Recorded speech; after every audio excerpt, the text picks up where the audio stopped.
Okay, good morning, everybody. Let's see, where were we? Last time we talked about, I don't even remember, some more derivative rules. So far we've had 2 days of derivative rules. We have 2 to go, including today, I think. So far we learned about the linearity of the derivative, which means that we can pull constants out. We can use the sum rule. We also learned rules such as the power rule. We learned how to do the derivative of a exponential function and of the natural logarithm. And the last one, I guess, is we did the derivative of a constant. It's just 0. So today, I'm going to explain why I was kind of flummoxed last time about why they gave you the rule for like e to the kx before they give you the content, which is the subject matter of today's lecture. So today we're going to talk about the chain rule. But before we do that, we need to kind of review some related material, which is the composition of functions. Maybe I'll spend a few minutes on that after we try the warm-up problems, because some people had trouble with the composition of functions problem on the exam.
Okay, would anybody like a little more time?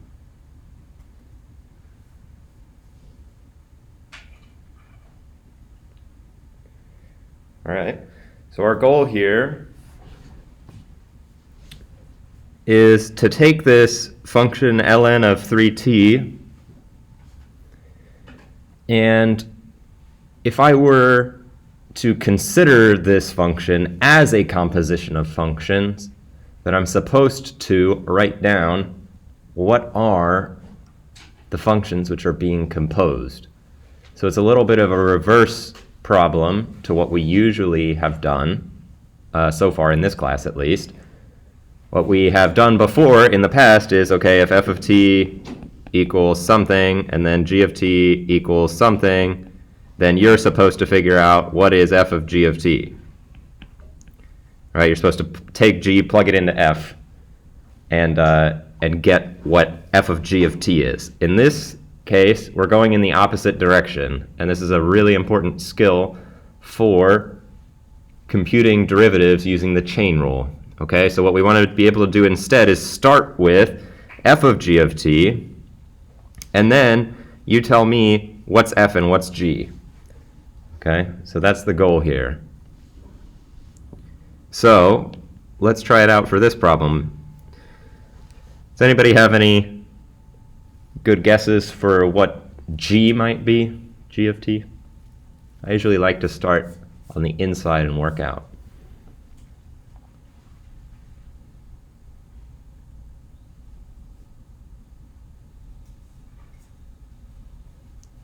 Wyatt, you got something? Not really. Not really? Okay.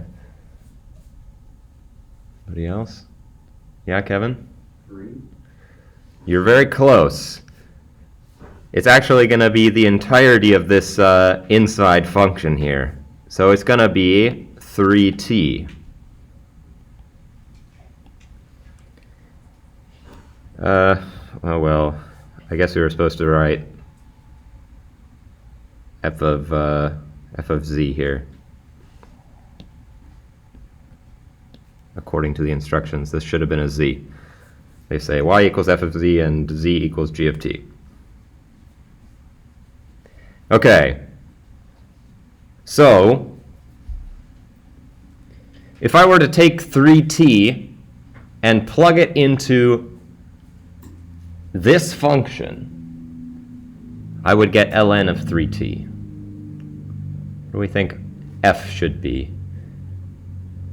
If I plug in 3t for z in the function blank,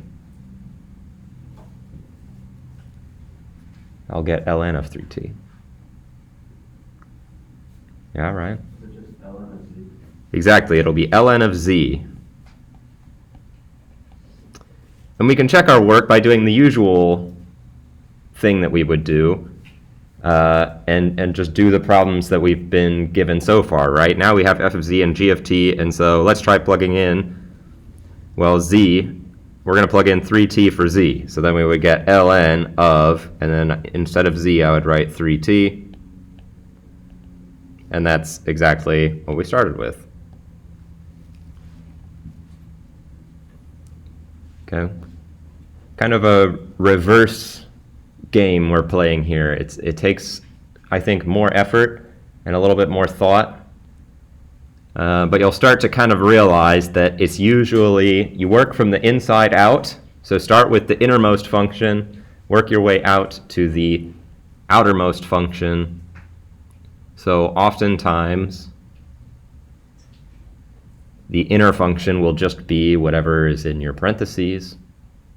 And then your outer function will be, well, just replace whatever you just said was g of t with a variable.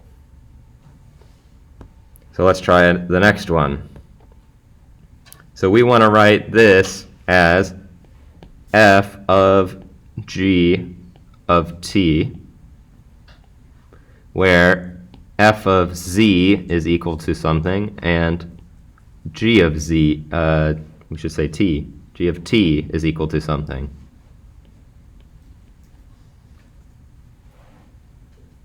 Okay. As usual, let's start with the innermost function. We think the innermost functions. Alicia? Yeah? 2t equals 3. Okay, let's see here. Yes, 2t plus 3. Is that what you said? Exactly. Okay. So we've identified our inner function. Now if we want to consider the function which this inner function is sort of being plugged into, we need to think of a function which is just like this one here, except we're going to replace whatever we just said was the inner function by a variable. In our case, z. So what should I get for f of z? What? 5z squared. 5z squared, exactly right.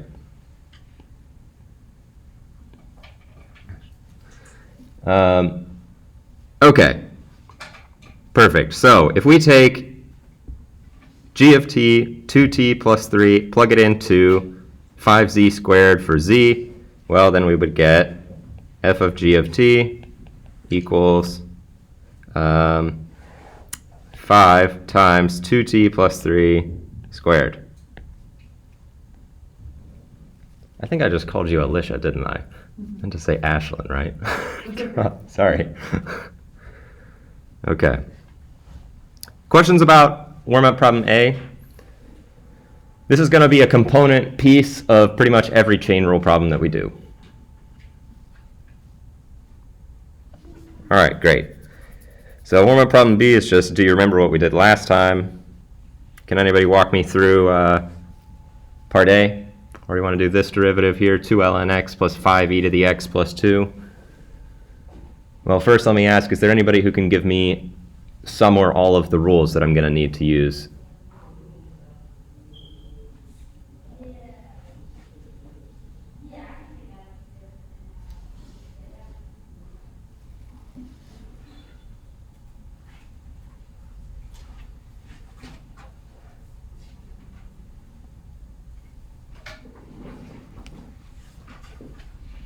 Yeah, Mary? The derivative of e to the x. Yeah, derivative of e to the kx, where k is 1. We're also going to need to use the sum rule. Question mark, am I going to need to use the multiplication by constant rule? Seeing several nods. We do need to use it. What about derivative of a constant?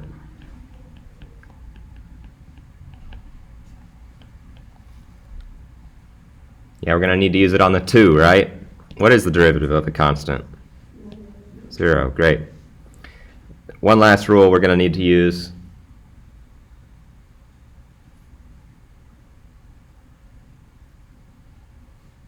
Anybody? Yeah, Mary? Derivative of ln. Yeah, derivative of ln. Derivative of ln. Okay, great. I think we got everything. So altogether, our derivative should be 2 over x. For that part, I just used the derivative of a constant and the derivative of ln. Plus 5e to the x. There I used, I'm sorry, I didn't use the derivative of a constant on the first one. I used multiplication by a constant. So these two rules were used on the first part. For the orange part, I used multiplication by a constant and derivative of e to the kx. And on the last part, I guess I get plus 0. That came from derivative of a constant. And the sum rule was just applied to, well, I guess the entire thing. Okay? Great. So next up, this is a pretty easy one. We just got to apply the power rule a couple times, right? This should be getting familiar by now. We multiply down the 3, we get 15. The power reduces by 1. We use our difference rule to say we can just subtract the derivatives. And then we get 2x squared. Well, the power comes down and multiply, become a 4. The power reduces by 1. X to the power 1 is just x. So it's a pretty simple example. Not much work required. All right, questions about any of the warm-up problems?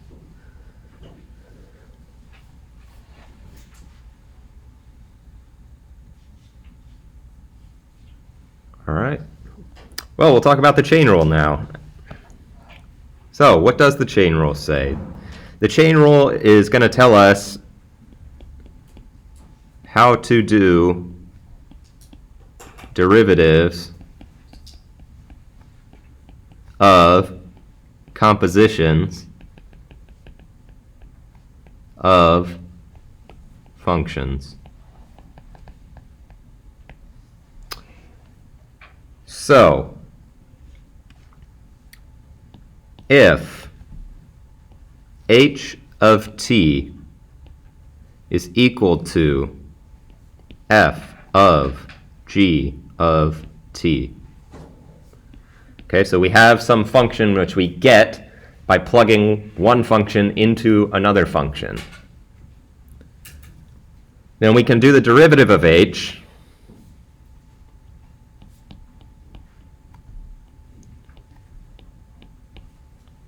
And it's going to be as follows.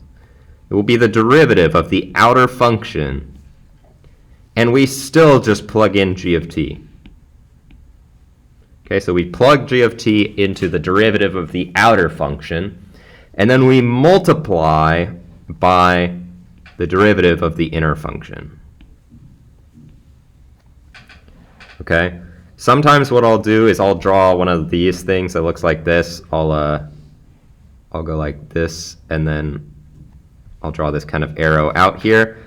That's what I sometimes draw to mean that, well, there was an inner function, so I had to use the chain rule.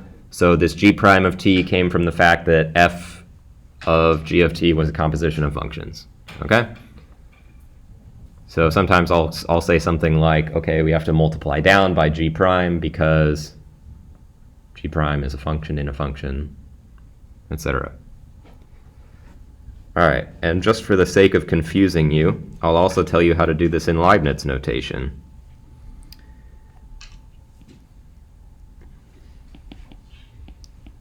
In Leibniz notation, here's how they write it. They would say y equals f of z, and z equals g of t. Now, what's important to remember here is on the left-hand side where we wrote in Newtonian notation, I guess, this h prime of t here is very, very important to notice that the variable inside is t. Okay, so if I write h prime of t, that means do the derivative with respect to t. Okay, do the derivative with respect to t. What we initially did, this part here was kind of like the derivative of f with respect to z, where we plugged in g for z. And then the second part there is the derivative of g with respect to t. Okay, so the way we would write this is as follows. dy dt equals dy dz times dz dt. Okay, and I just want to point out that it kind of looks like, oh, we could just cancel those dz's there, and we would get dy dt, right? That's not exactly how these derivatives work. We have to remember that this is just notation here, okay? This dy dt is not a fraction. dy dz is not a fraction, it's actually a function. Okay, so we can't quite cancel exactly like that. So, what is this really saying? Well, in Leibniz notation, dy dz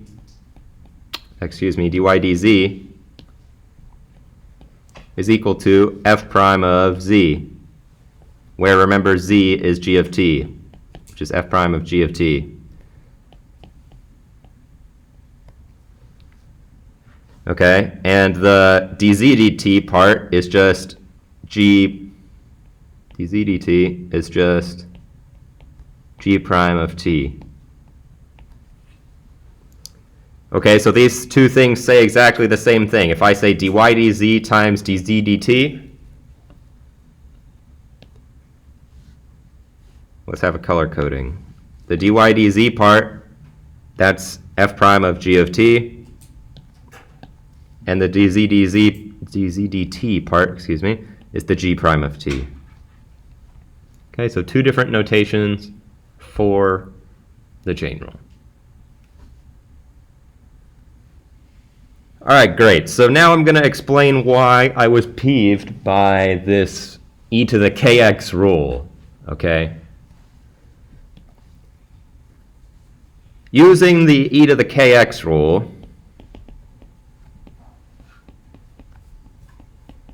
we know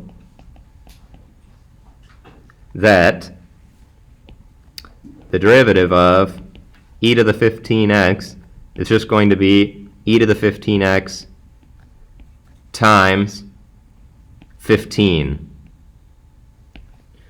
So that was the rule that we learned in class last time, and the reason I was annoyed was because, well, they just gave you a result which is proven by using the chain rule, right? And here's how it is proven using the chain rule. E to the 15x is equal to f of g of x, where g of x, the inner function, is 15x, and we're plugging 15x into the function f of z equals e to the z. Okay, we're plugging g of x into e to the z. That's what we're doing here. So, d dx of e to the 15x would be equal to f prime of g of x times g prime of x. And the key information that I would have kind of rather given you is that the derivative of e to the x is just e to the x. If you know this and the chain rule, then you can do this problem without having to memorize that sort of e to the kx rule.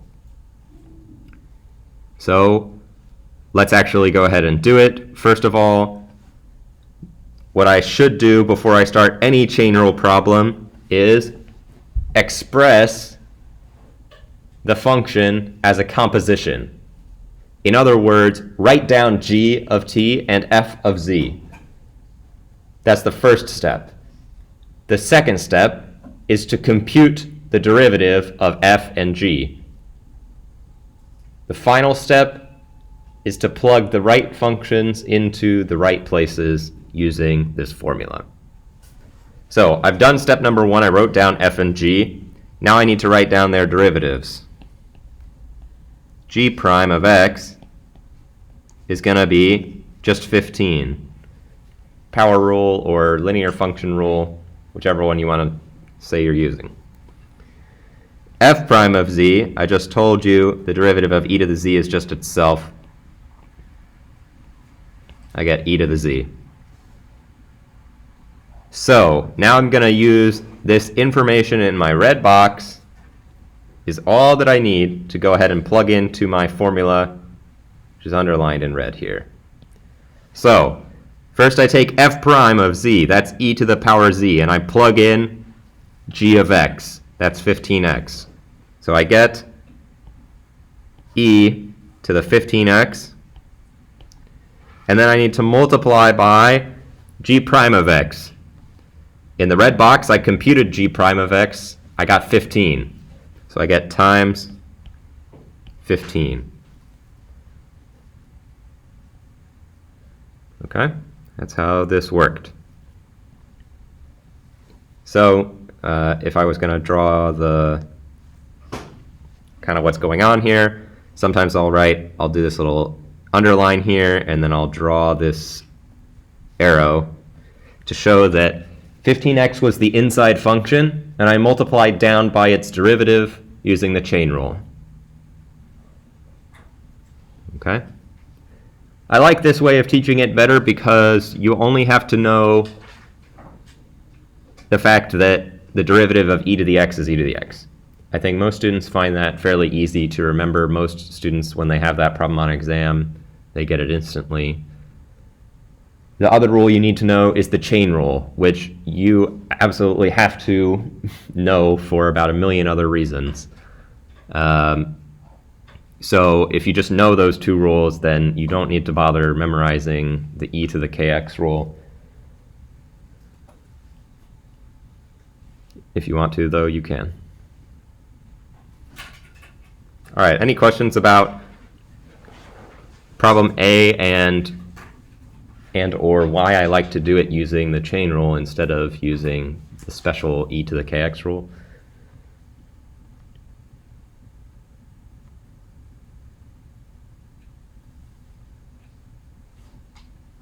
Okay, I'm going to add a page in here, and I just want to actually write down the steps for chain rule problems.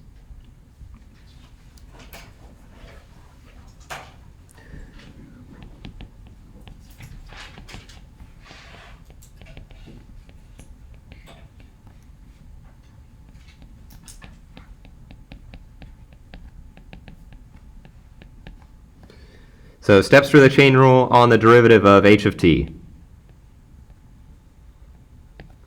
Step 1, express h of t as h of t equals f of g of t, and write down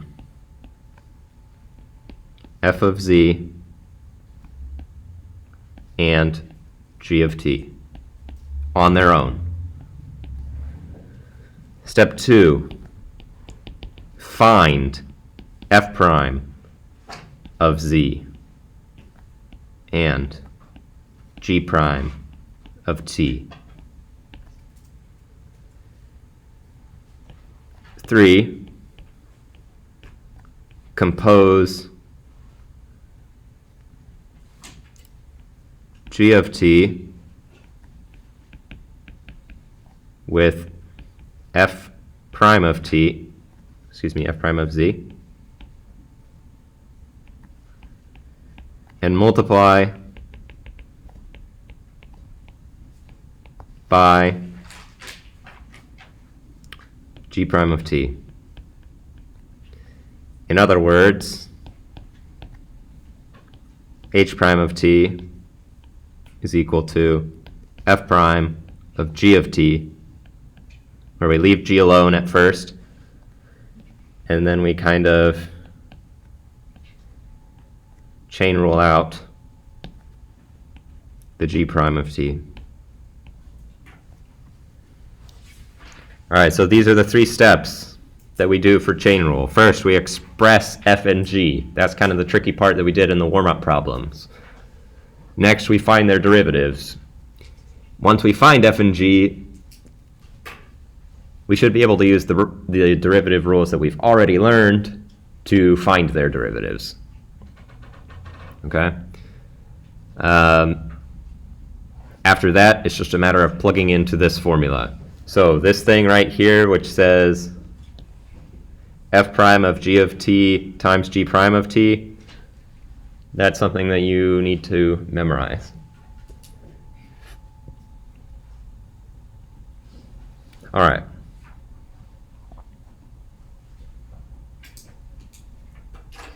So let's do the next one.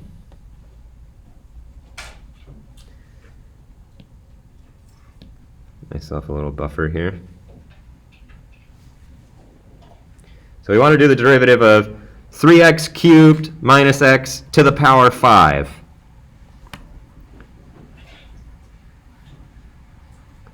Let's write f of x as h of g of x. And I want to find out what is h of z and g of x.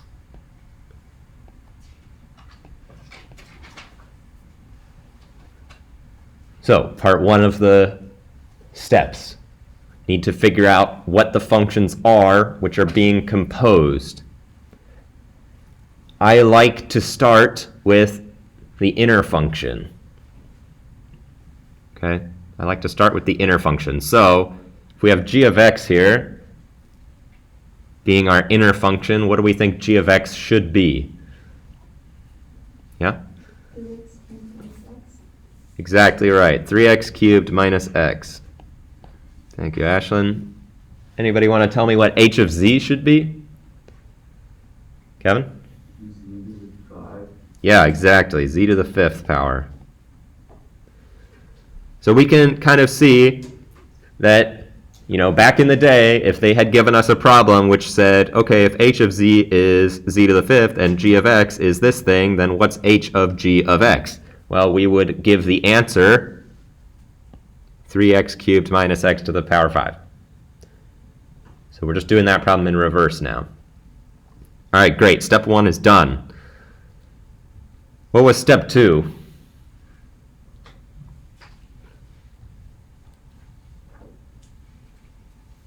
Yeah? Find the derivatives and use this. Yeah, find the derivatives of h and g on their own. What's h prime of z going to be? Yeah? 5z to the 4th power. Yeah, 5z to the 4th power. What rule did you use there? The power rule. Yeah, power rule. Great. All right, how about g prime of x? What should that be?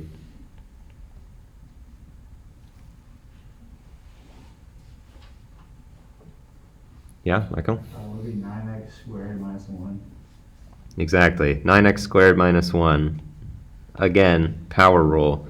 Or power rule and sum rule, or power rule and sum rule and linear term rule, however you want to view it. All right, great. So now I kind of have my special box where I have all of my information. It's all right there where I need it. The last step I need to do is just to remember the formula. If I have a composition of functions, its derivative should be the derivative of the first function, and we leave the inner function alone, and then we multiply by the derivative of the inner function. I know what h prime is, I know what g is, and I know what g prime is. So, I guess honestly, like, I could even just draw my box a little bit. I could just draw it around these bottom three. I don't even need the top one, do I? Okay, so now I need to take these bottom three things and plug them in.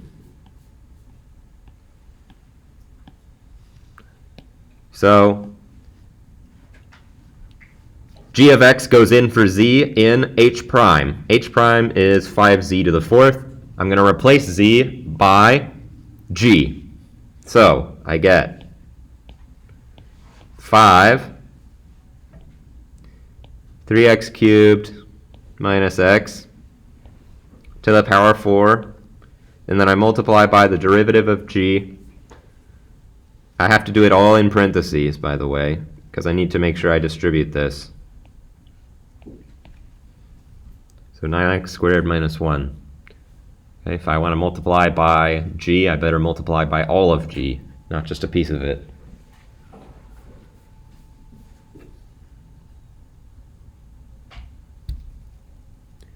Okay, so we switched up the letters a little bit.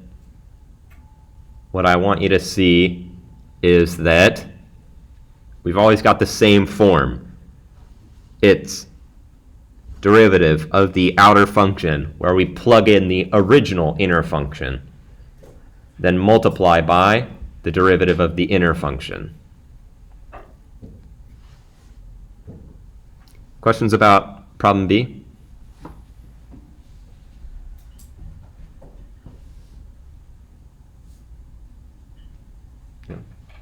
Okay.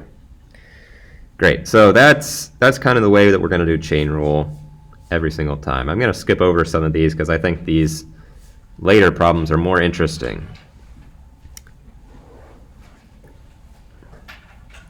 All right. Let's try problem number 2 on our own, and then, well,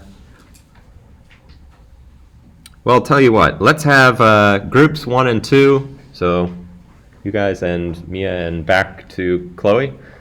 And then, so you guys are going to do problem A, and then I'll have everybody else, Ryan and beyond, you guys can do part B. So work on those individually for a little while, and then maybe I'll ask for a volunteer to help me walk through how they did them.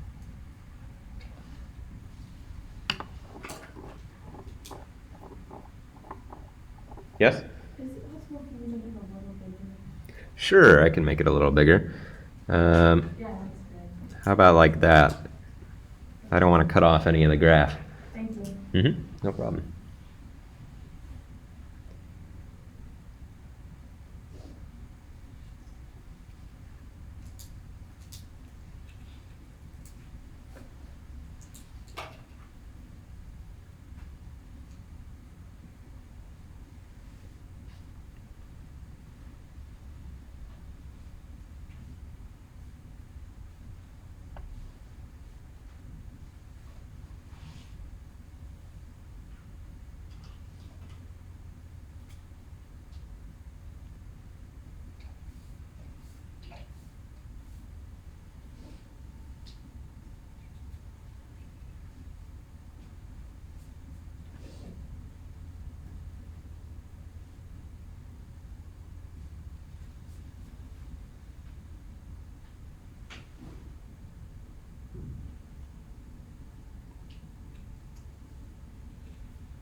Anybody need a little bit more time, or are we ready to go over? Everybody's done? You can have a little more time if you're not quite done. Okay. First of all, did people think this was harder than what we've done so far? A little bit harder? Okay. It's a little bit more what we might call high cognitive task. But my goal is that hopefully after we talk through this, I think you'll like these problems more and maybe find them easier than doing the actual computations. So from group 1, we had problem A here, h prime of 1, where h of x equals f of g of x. Let's do it together. We'll start off by writing first we should figure out what is h prime of x going to be. Who can tell me, in terms of f and g, what should h prime of x be?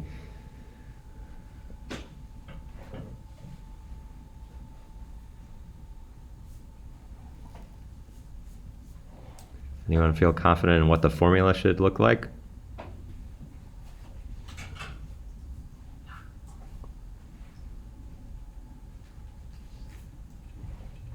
Not so confident? This was just the formula that we got from our original note box for the chain rule, right? Sure, Emma? Would it be f prime g of x times g prime of x? Yeah, exactly. It's going to be f prime of g of x times g prime of x. Thank you, Emma, for the steal. All right, so if I want to do h prime of 1,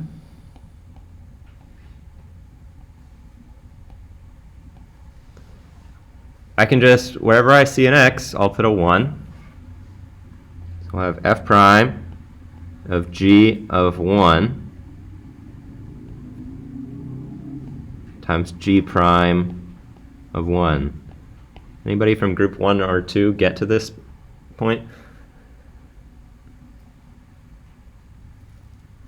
That's okay. A little bit tricky to learn this stuff at first. I guess let's go through it together, and then maybe we'll have the whole class try out part B together. Okay. So, I've got f prime of g of 1 times g prime of 1. I need to evaluate this. However, I don't know what the function f of x is, and I don't know what the function g of x is. I just have information about what their graph looks like. However, we know that the height of the blue graph represents f of x for a given x value. So at the value x equals 4, for example, the height of this blue line represents y equals f of 4 at this point. And in our case, it's equal to 8. So we can read information about the functions from the graph, and we can also read information about the derivatives of the functions from the graph. What can I learn about the derivative just from looking at the graph? It's positive. Well, sure. So I guess my question is, if I look at the graph of a function at any given point, so maybe g or f or wherever, what does that tell me? What aspect of the graph tells me something about what's going on with the derivative?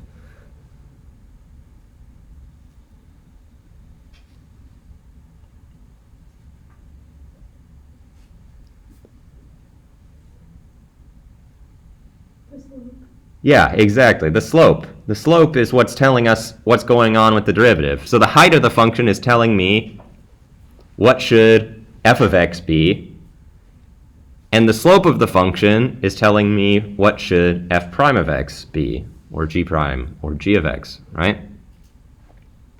So first what I need to do is I'll simplify this a little bit by just replacing g of 1 by what is g of 1? Well, I go to my x value 1, and I go up, up, up, up, up until I hit g. Looks like it happens at 7. So I could rewrite this as f prime of 7 times g prime of 1. Now these are two numbers.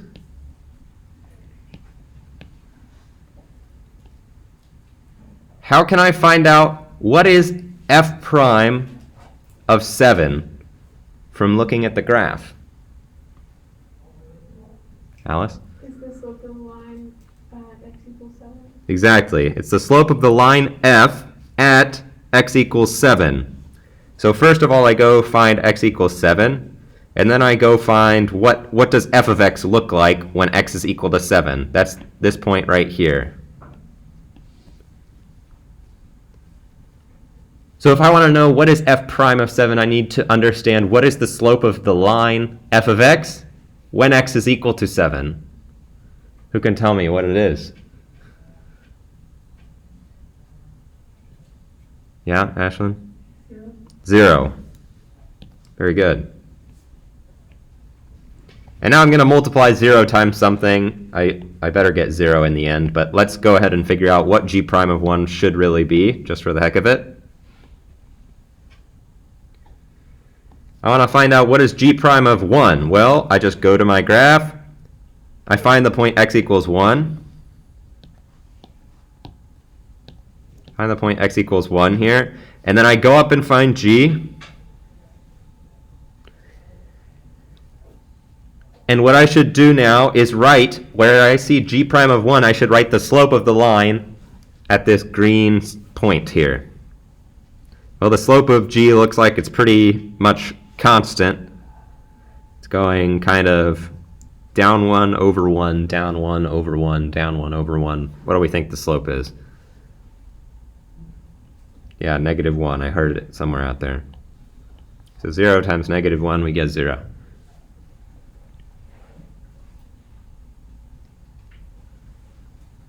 All right. So we can do all of this stuff just by looking at the pictures. We don't even have to do all that hard work of using the formula and computing derivatives with all those rules that we have to memorize. The only thing we need to know is the formula for what the derivative of a composition of functions is. So if k of x is equal to g of f of x, what should k prime of x be?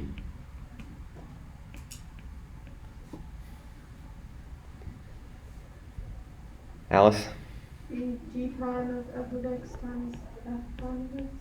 Exactly. We're switching up the letters right now, but that's okay. What's staying the same is the general form of this thing, okay? We have derivative of the outside function, and then we plug in the original inside function. Then we multiply out by the derivative of the inside function. That's how this works. Okay, so first apply the derivative to the outside, leave the inside alone, and multiply by the derivative of the inside. So if I want to do k prime of 2,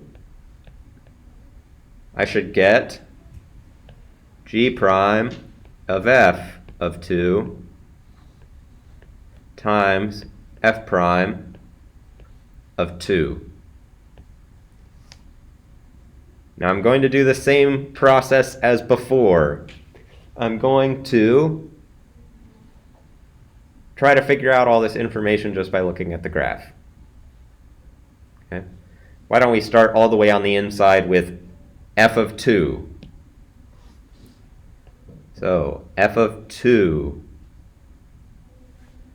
If I look at the graph, what should f of 2 be? Yeah, Ryan? 4. Yeah, 4. I go to x equals 2, and then I go up until I hit f. That happens when y is equal to 4. So I could rewrite this whole thing as g prime of 4 times f prime of 2. Let's start with g prime of 4. The information g prime of 4 manifests on the graph as the slope of g when x is equal to 4. What do we think? -1. -1 again, right? The slope of g just stays the same the whole time. It's -1 throughout. Now I need to multiply by a number which represents the slope of the graph of f of x when x is equal to 2.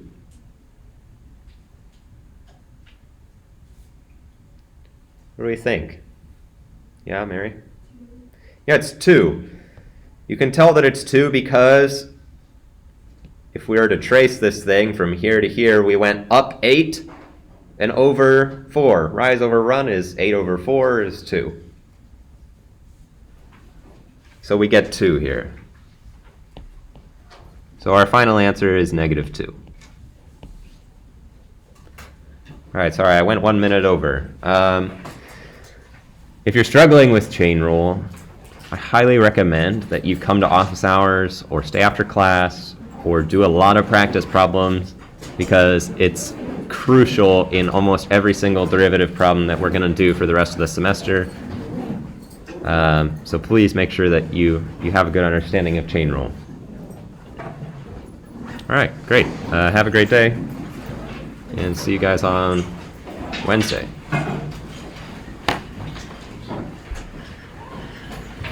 If you want to see extra problems, then hang out after class.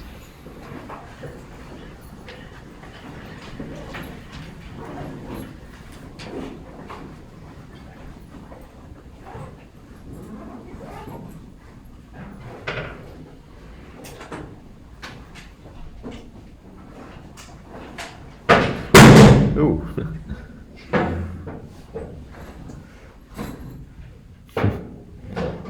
All right. Does anybody want to see more stuff? Sweet. All right. Well, we got a couple of options that we could do. We could try some more kind of rote computational stuff. This stuff here is all chain rule problems of just do the chain rule. Or we can try to do this kind of more high cognitive task again, where we try to, I mean, this is basically just a repackaging of this information here. And try to do the kind of high cog version again. Anyone have a preference? We can do a bit of both. Yeah, let's do a bit of both. All right, sweet. Let's start with the computational stuff. We'll start with D. Okay, so what I have here is a sum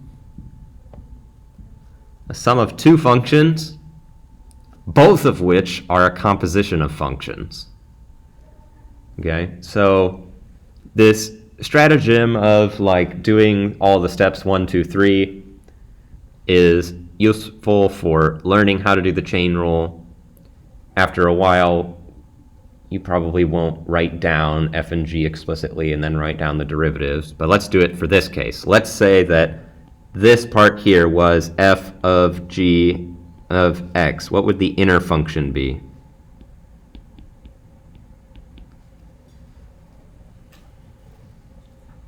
The function that's being plugged into another function. Any thoughts? It's totally okay if you get it wrong, by the way. E to the x is going to be our outer function, meaning it's the function that's being plugged into. It's going to be 2e to the x. Well, actually, I guess we would write it as e to the f of z probably would be better notation. You'd write as 2e to the power z.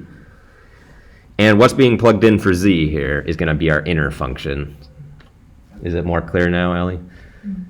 So it's going to be this, whatever we put in the power, right? X squared plus 7. So then we can go ahead and compute g prime of x. That's going to be 2x. We can go ahead and compute f prime of z using the rule that I told you about earlier. Well, the constant just floats, and the derivative of e to the z is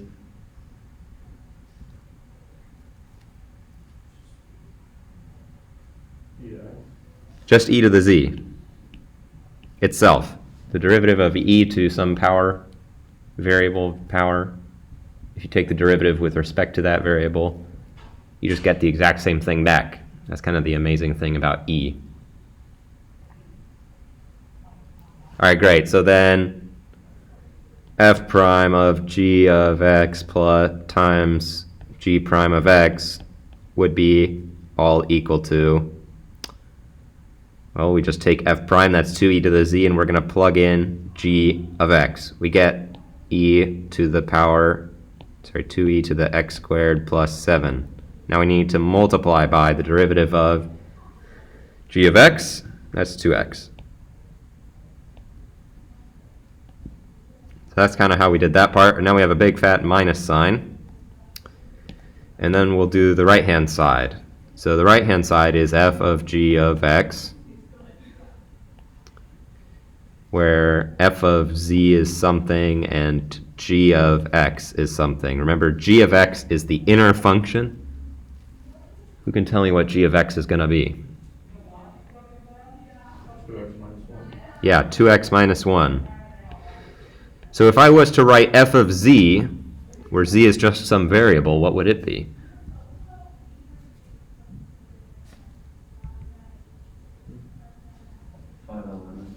Exactly, 5 ln of z.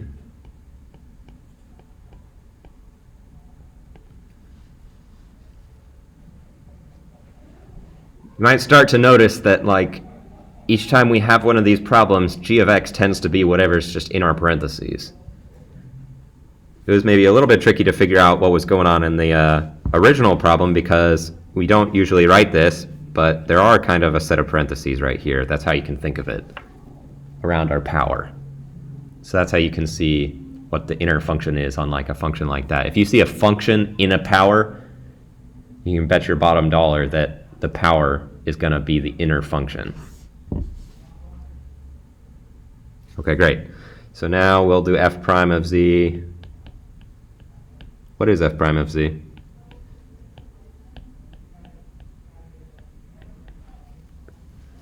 F of z is 5 ln of z. Yeah, 5 over z. And g prime of x?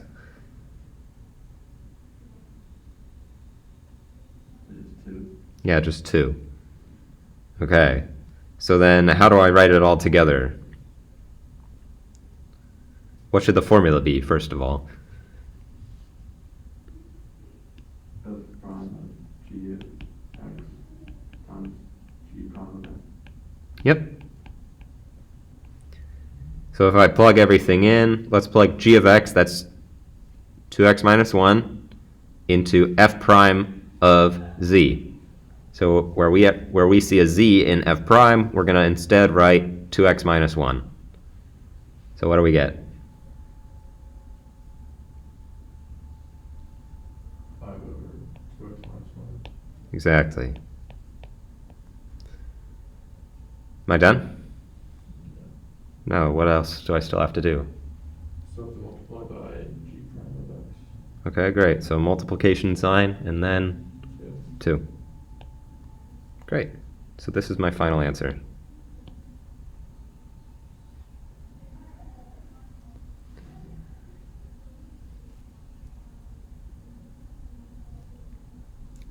Okay, now, when I do a problem like this, or when you do a problem like this in 2 weeks, probably you're not going to go to the trouble of writing all this crap down. After a while, you will gain some familiarity with the chain rule, and you'll be able to kind of see what's going on. So, for example, if I were to look at f, I see that there is a composition of functions right here. I'm plugging the function negative x squared into the function e to the z. I know that if I'm going to do this, it's going to go exactly like how this goes. Okay? I'm just going to, and the way that this goes is, I'm just going to rewrite e to the minus x squared. That's the derivative of e to the z, where I just plugged in the inside function again. So this is f prime of g of x. And now I need to multiply down by whatever the derivative of this thing is. which is negative 2x. And then plus 0. So that's kind of how I will do it more in practice. But that kind of quickness just comes from having done this process a million times. Once you start to get the hang of it, you'll start to see what the inside function is rather easily. Let's do another one. If I want to do ln of q squared plus 1, well, let's verbally say, what's the inside function and the outside function? Inside is q squared plus 1, the outside would be ln of x. Yeah, ln of x or ln of z or whatever. So what I want to do is just write the derivative of the outside function where I keep the inside function the same. That part should manifest as what? Well, the derivative of ln is, 1 over z. yeah, 1 over z, and then if I just plug in the original inside function to that, Q squared plus 1. yeah, so it'd be 1 over q squared plus 1. And then I would multiply by, T prime of x, which would be 2q. yeah, 2q. Okay, so what I did there in my head was I said, okay, this is f of g of x, where g of x, the inside function, is q squared plus 1, and f of z, the outside function, is ln of z. Then I said, okay, I know the derivative of ln, f prime of z will just be 1 over z, and g prime of x, q, I guess I should have written q. G prime of q will just be equal to 2q. And then f prime of g of x times g prime of x will be, I take g of q and I plug it into f prime of z, and then I multiply by g prime of q. So I get 1 over, anywhere I see a z, I'm going to write g of q instead. And that's q squared plus 1. And then I multiply by the derivative of g, that's 2q. Okay? So I just started to do that in my head. I promise you it'll become more like, it'll start to click a little bit more once you've done some more chain rule problems. Okay. Let's take g, for example. If I wanted to write this as f of g of x, t, should use right variables. What would g of t be? That'd be 4t squared plus 1. Yeah. Ellie, can you tell me what f of z is going to be? Yeah. So I can go through this whole process of doing this thing, or I can remember that, okay, what I need to do first is just the derivative of the outside function, where the derivative of the outside function, you can kind of think of this whole thing inside as just being like a big X. So derivative of the outside function would be, well, it would be 7 times whatever's on the inside to the power 6, right? So I'll just keep 4t squared plus 1 in here, and then I need to chain rule out the derivative of that thing, which is 8t. That's kind of how this is working.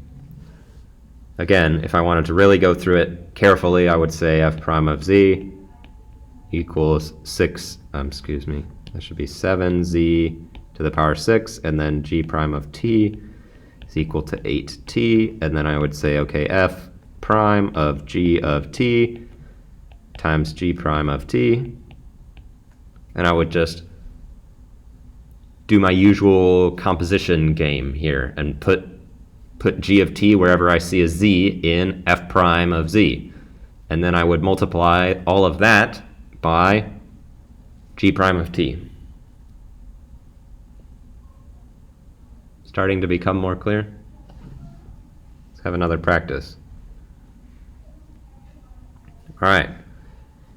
This is another one where we're going to need to use 2 chain rules, or else 1 chain rule in this kind of silly e to the kx rule. All right, what do we think the derivative of e to the 1/2 x is going to be?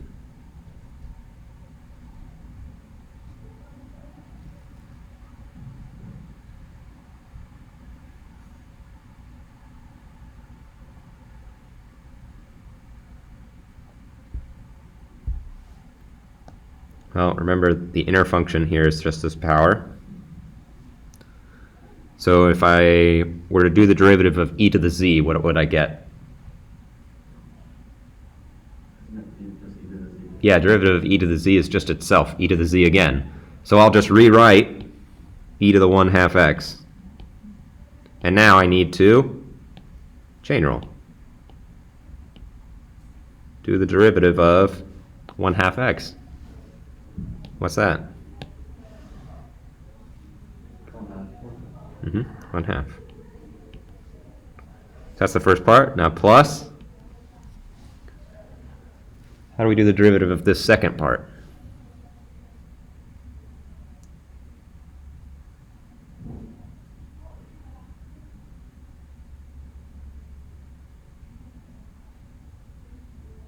Like 3x, or not 4x to the third. Like 4x plus 2 to the third. Yeah, 4 times x plus 2 to the third.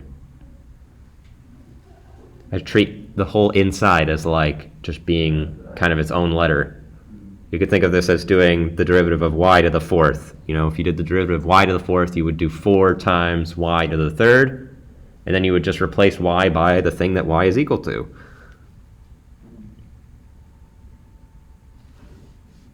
That's how you can, one way you can think of it.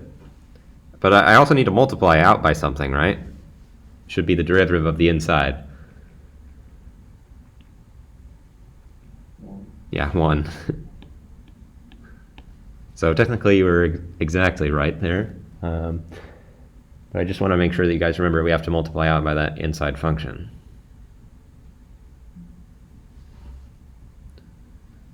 Okay, let me see if I have another example here. All right, this one's kind of complicated. First of all, how many times am I going to need to use the chain rule? Should be twice. Do you guys agree? I think so, yeah. 2 times? So then that 9 just turned into 0. Mm-hmm. So you say, okay, we're going to need to use the chain rule here because we're plugging a function into a function. And you say we're going to need to use the chain rule here. Can you not like connect the -9 to, as like part of the, Well, sure, we can, I mean, like, what's it, I gotta, never mind. if I got rid of this part of the problem, how would we do the derivative of 7t squared minus 9? It'd just be whatever the 14t is. Yeah, it'd just be 14t. Right? We didn't use the chain rule there, though. We just used, Just one chain rule. we used the power rule and the derivative of a constant rule and the sum rule, or the difference rule, whatever you want to call it. So we don't actually need to use the chain rule on these second 2 pieces. In fact, we only have to use the chain rule 1 time, and that's here where we have a composition of functions. The reason we don't need to use the chain rule on the second part is because we don't have a composition of functions. If the power 2 here was, say, another function, then maybe it would be more complicated, but it's not. It's just a number. So we can use standard tricks on those parts. So the way we would do this is first, the 5 floats. Now what I want to do is write the derivative of ln where I plug in the inner function. 1d5 over 2t squared plus 2. Yeah, so times 1 over 2t squared plus 2. Am I done? So that by Yeah, I have to chain rule out the derivative of the thing that I was just plugging in. So times 4t. Now plus 14t. Where the 14t came from this part right here.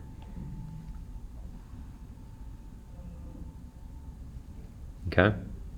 So in our case, we wrote this as f of g of t, where g of t was 2t squared plus 2, and f of z was 5 ln of z.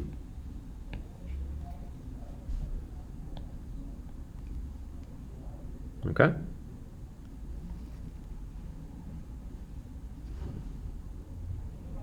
So, are there any questions about that one? Or about these ones that we've done so far? They feel okay? All right, let's... You guys have time? You want to stick around? Okay. Let's do this kind of high cog thing then. So use the table below to evaluate the following quantities. We have this big table of values of what f and f prime and g prime are at different values of x. Okay, so this top row here just tells us the values of x, and then we go down to the corresponding row to figure out what maybe f prime of 2 is. Well, we would just go to where x equals 2 and then go find f prime of 2 would be equal to 4. Okay, that's how this table is going to work. And so we're supposed to figure out what is like these derivatives of these functions, which are compositions of each other. And so, oh, that's nice. Okay, yeah, great. We'll do A and B for sure. All right, so if I want to do h of x equals f of g of x, and I want to find out what is h prime of 2, the first thing to do is write down what is h prime of x. What's that going to be equal to? Ellie, you know this one? I'm looking for a formula involving f and g.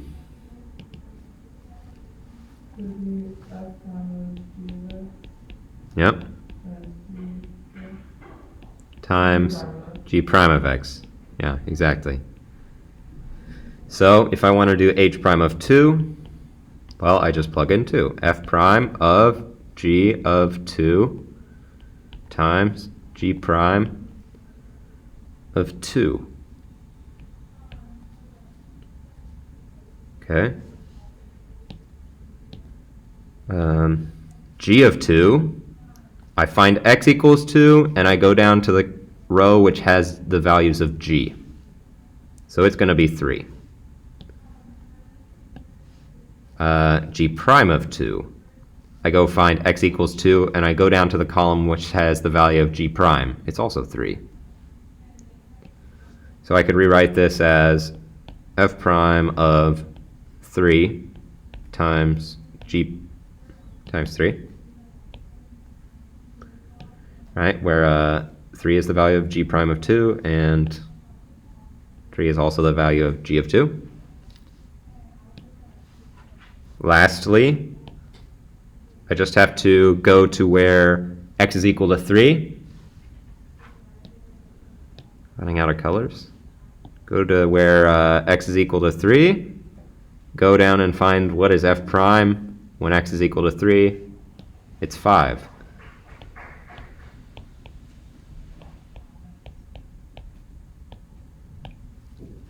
Okay. Same game that we played using the graphs.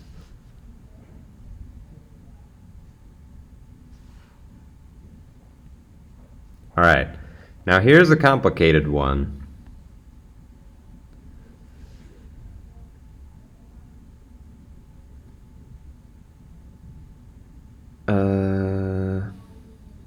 This is not written correctly. I think this was supposed to say Let's make it really hard. Make this a k. Where h of x is the function from before.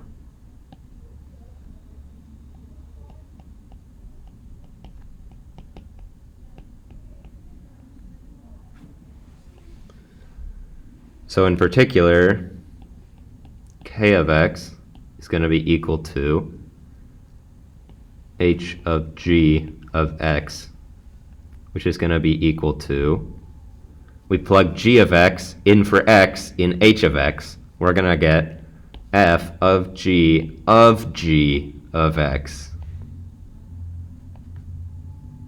One more. Wow, getting kind of wild now.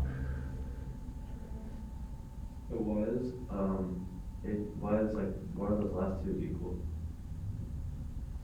Like when you plug in, I don't know, like what is the h of g of x? Okay, so this line here, I defined what is h of x. What I said there was, you give me an x, the way you get h of x is you plug x into g, and then you plug that into f. So if you give me not x, but g of x, I say to do the same thing. I say, plug whatever you give to me, which in your case is g of x. I say plug that into g and then plug it into f. So those are the directions of what h does. It says plug it into g and then plug it into f. So if you give me something that's already been plugged into g, then that's why when I write this x here gets replaced by g of x. So on the right-hand side of the top equation, x was right here. So if we replace x by g of x in both places, we would get f of g of x. That's what's happening here. So how are we going to do this? If we want to find out what k prime of x should be. Well, the trick with k prime of x is to first consider it as a composition of two functions, h and g. So let's forget about the fact that h is also a composition of functions for the time being. All right? Let's forget about that for the time being. And let's just say if we had some function which was k of x equals h of g of x, how would I write down the derivative of it using the chain rule? The h prime times g of x times... Well, not times, careful. H prime of g of x, where we plug it in, times g prime of x.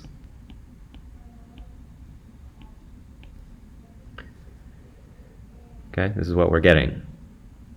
However, h prime is just a little bit more complicated now. In fact, we computed it in the previous problem. So, let me highlight in purple now. H prime of g of x, what we're going to do is take the x in the formula we found for h prime of x, and we're going to replace it by g of x. Okay? So what I'm going to write here is I'm going to keep my g prime of x over here. And now I want to replace the purple part. I'm going to write f prime of g of g of x.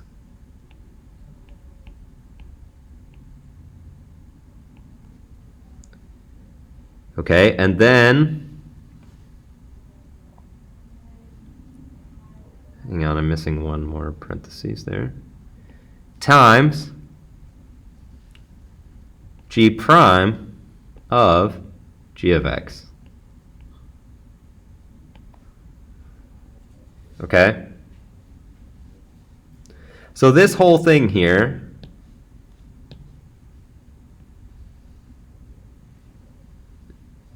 is h prime of g of x. We took g of x and we plugged it in as an input into the function h prime of x, which we computed in the previous problem is equal to f prime of g of x times g of x, g prime of x, excuse me.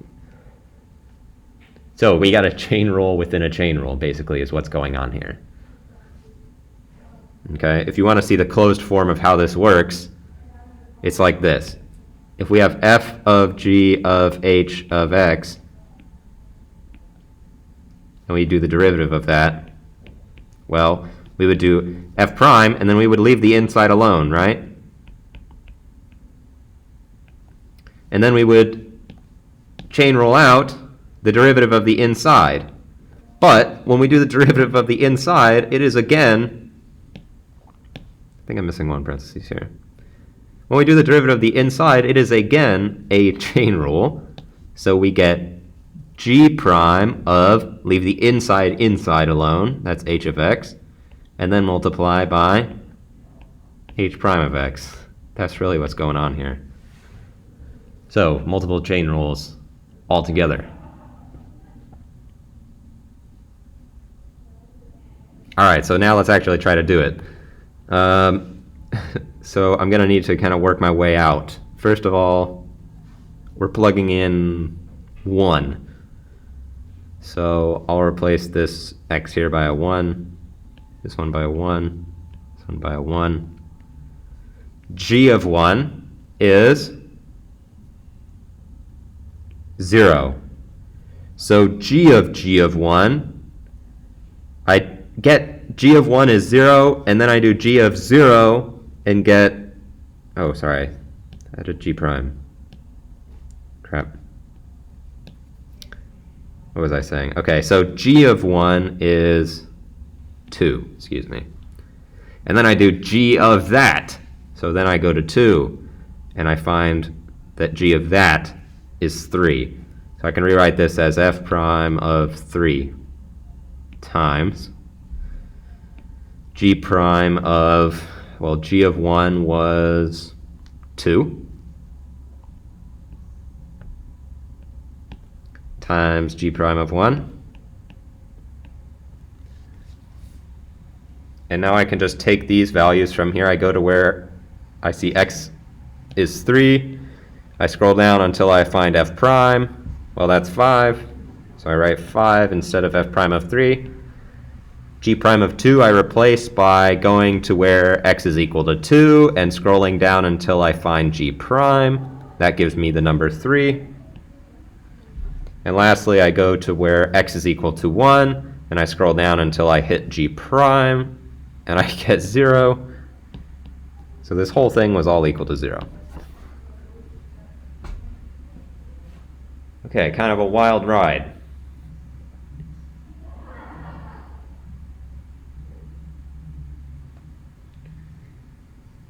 But this is just to show you guys kind of how powerful the generality of this rule is. We can do all sorts of crazy things just by using this one rule. And it's how we compute probably 90+% of derivatives of functions which we use to model the real world, for example. There's chain rule all over the place, and there's tons of like physical meaning in the composition of functions. Okay, for example, the force of the gravitational pull on me if I'm in a rocket might depend on how far I am from the Earth. And how far I am from the Earth depends on how long I've been, using my fuel. And so then you could think of that as a composition of functions where the gravitational pull on me depends on not how far I am from the Earth, but rather on how much fuel I've used. So these sorts of things have tons of physical meaning. Okay, do you guys want to do another one of the graph or table problems, or you want to do this tangent line problem, or you want to be done? You guys have a preference between 4 and 3? Let's do 4. All right, 4. So we want to find the equation of the tangent line to this function x minus 4. Oh, wait, let me make sure I didn't, I think I'm good to stay, but let me make sure. Yeah, I'm good. All right, so we have the tangent line to x minus 4 to the power 7th at x equals 5. So remember, if I want to know what the tangent line is, it depends on two things. The value of the function at x equals 5 and the value of the derivative at x equals 5. Okay, so if I wanted to write down the equation of the tangent line, it would be t of x equals what? Then f of a, is it plus or minus? It's plus. Plus f prime of a, and in parentheses x minus 1 Close? plus 1. Close? A. Yeah, A. Okay, if you don't have that memorized, that's one you want to memorize. Okay, so the trick here is we know A is equal to 5. That's given to us in the problem. We need to know what is f of 5 and what is f prime of 5. F of 5 we can get relatively quickly. We just plug in 5 into our function here. We'll get 5 minus 4 is 1. 1 to the power 7th is 1. This is just equal to 1 plus f prime of a, 5, times x minus 5. So the whole problem really boils down to figuring out what the heck this thing is. What is f prime of 5? To figure that out, I need to take f of x, which is x minus 4 to the power 7th, and I need to figure out, well, what is f prime of x? Once I figure out f prime of x, I can plug in 5. So what do we think for f prime of x?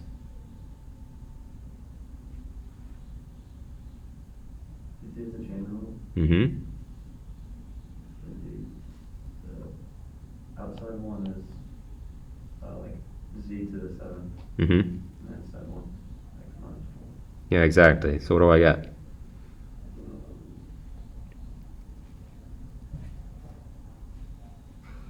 It's not gonna be just 1. So that'd be Well, hang on. Let's not get ahead of ourselves in terms of plugging in. Let's just write down what is f prime of x, where we keep x as a variable.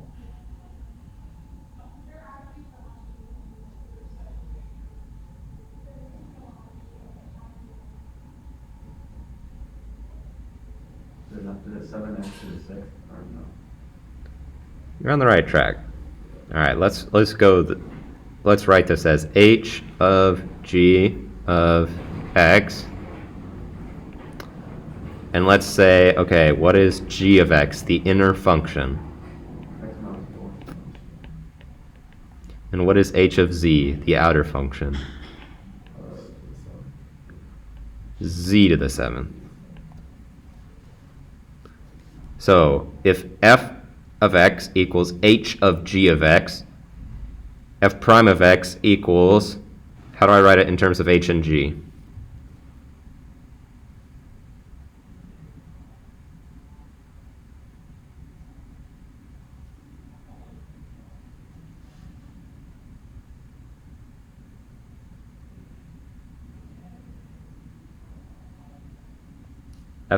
Okay, here's what I mean. We have f of x here equal to a composition of functions. Outside function, inside function. Then the derivative of it will be some combination of h and g and h prime and g prime. H prime of g of x times g prime of x. Exactly. Okay. So, using this information in this green box here, oh, I haven't actually computed those derivatives yet. Let's do it. G prime of x is going to be, what's g prime? Yeah, 1. And h prime? 7z to the 6th. Altogether, what is f prime of x?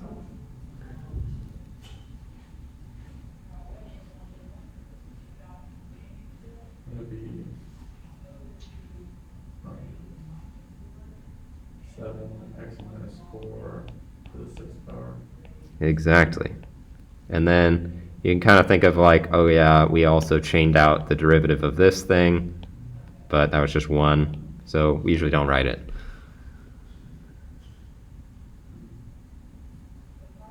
Right? This is why I want to teach you this 3-step thing where we do the whole, write out what these functions really are, and then just use the formula. Because if you come across a chain rule problem where you get a little bit like backwards in your mind and you're like, I know this is a chain rule, but for some reason it's not clicking how to do it, you can always fall back on this method and it'll work every single time. It takes a little bit more time to do, and once you gain some familiarity with chain rule, you probably won't do it most of the time, but it's a useful thing to kind of think about. Is our next exam going to be timed at all? Or are we going to have like the whole day again? I haven't decided. I'm ambivalent about the exam because there was some cheating on the last exam, and I'm not sure if I want to keep doing them as a take-home exam or not. But we'll see. So if it was in class, we would just have like I said. Oh yeah, if we do it in class, you'll have an hour. The class time that we have. But I don't know. I haven't really thought that far ahead yet. If it's take home, you'll have the whole day again, probably. Okay, so we figured out what f prime of x was. What was the whole point of figuring out what f prime of x was? Our original goal was to figure out what this thing still highlighted in purple was, right? Yeah, so we just plug in 5 for x. So f prime of 5 is equal to what? 7. 1 to the power 6 is 1. Multiply by 7, we get 7. And now we have every single piece of the puzzle. T of x equals 1 plus 7 times x minus 5.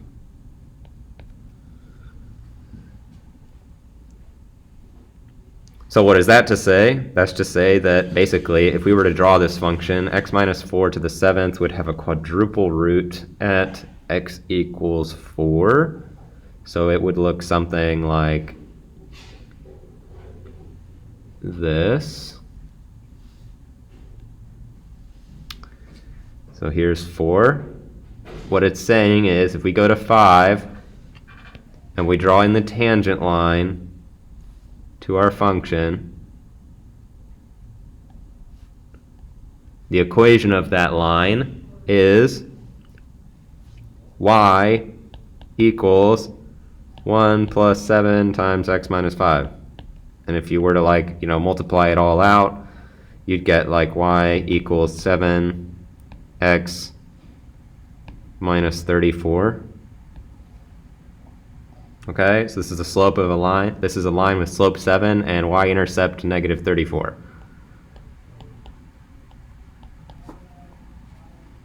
It's just a line.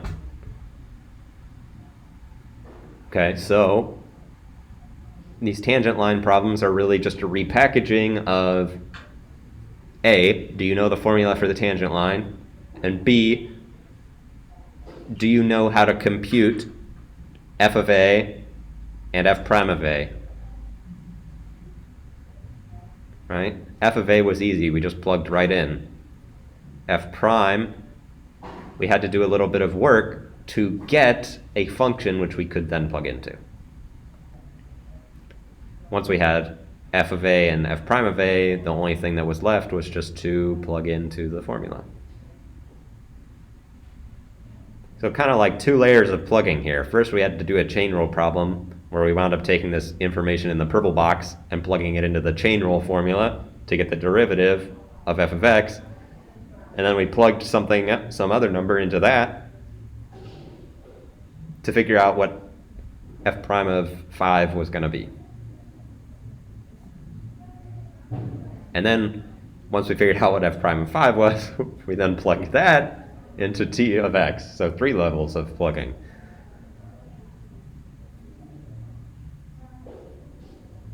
Okay, do you guys have questions about this tangent line problem?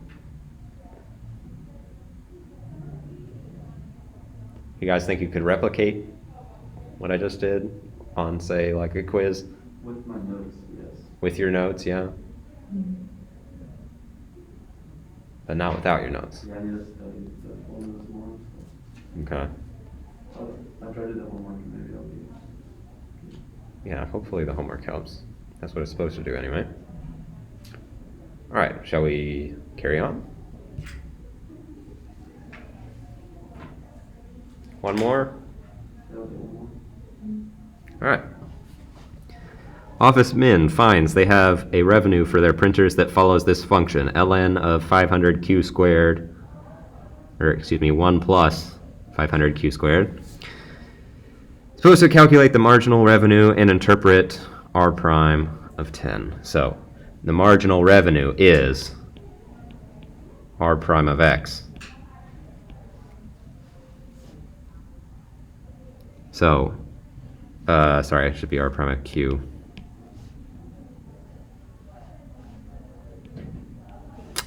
If r of q is ln of this crap, what should r prime of q be? Can you guys try using the chain rule without doing all the process? What's the outer function? Ln of z, and the inner function is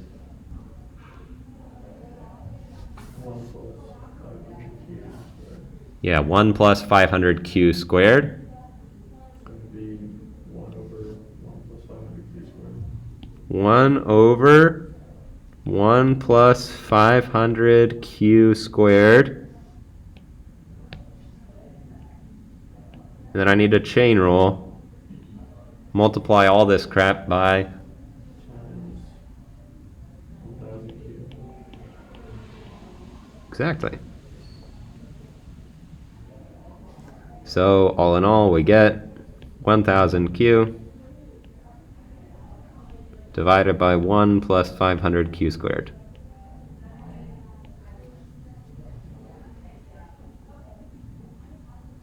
Okay, so we're supposed to interpret r prime of 10. You just take 10. So you can stick 10 in and find it, but we're supposed to give an interpretation of, if I write down r prime of 10, what the heck am I talking about in the context of the problem? And this have a revenue of 10, but that's the slope of the line. Like that point. Like It's the that's slope of the revenue curve that point. at that point, which is to say r prime of 10 represents the rate of change in revenue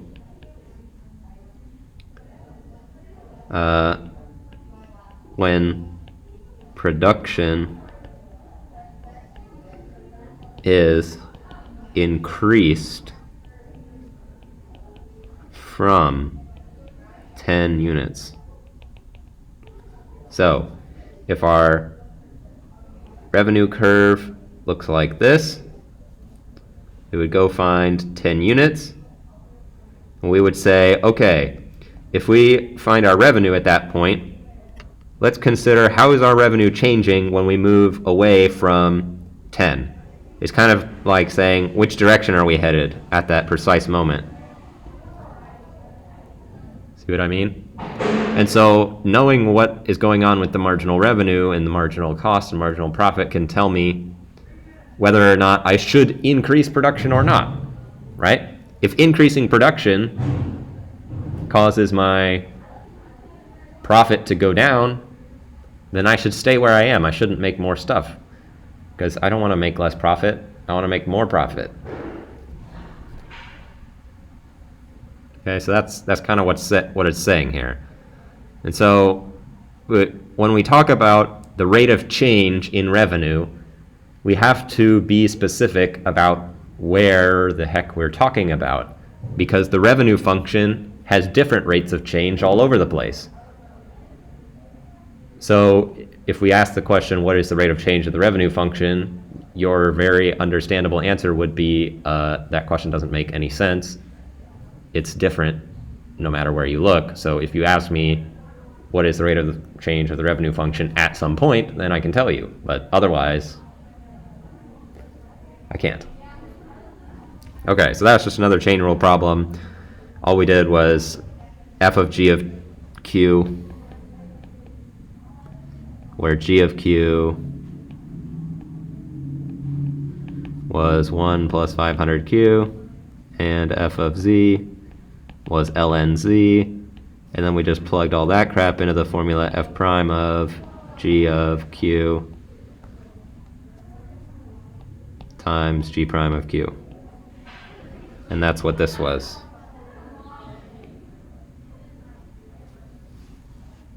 So the interpretation, if I just said like at 10 units, would that be like wrong? Should I say like increased from?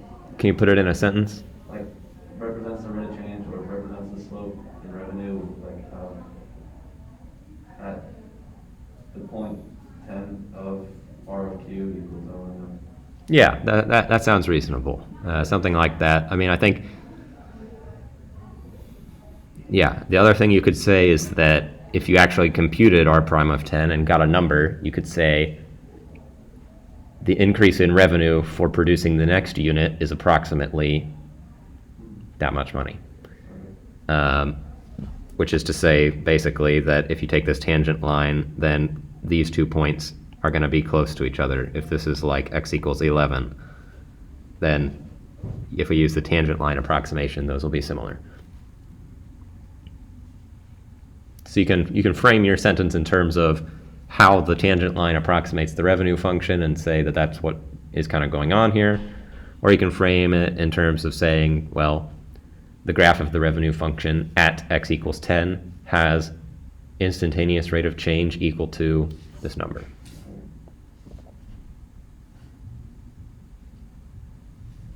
Questions about the office min problem besides that, Ellie or Dylan?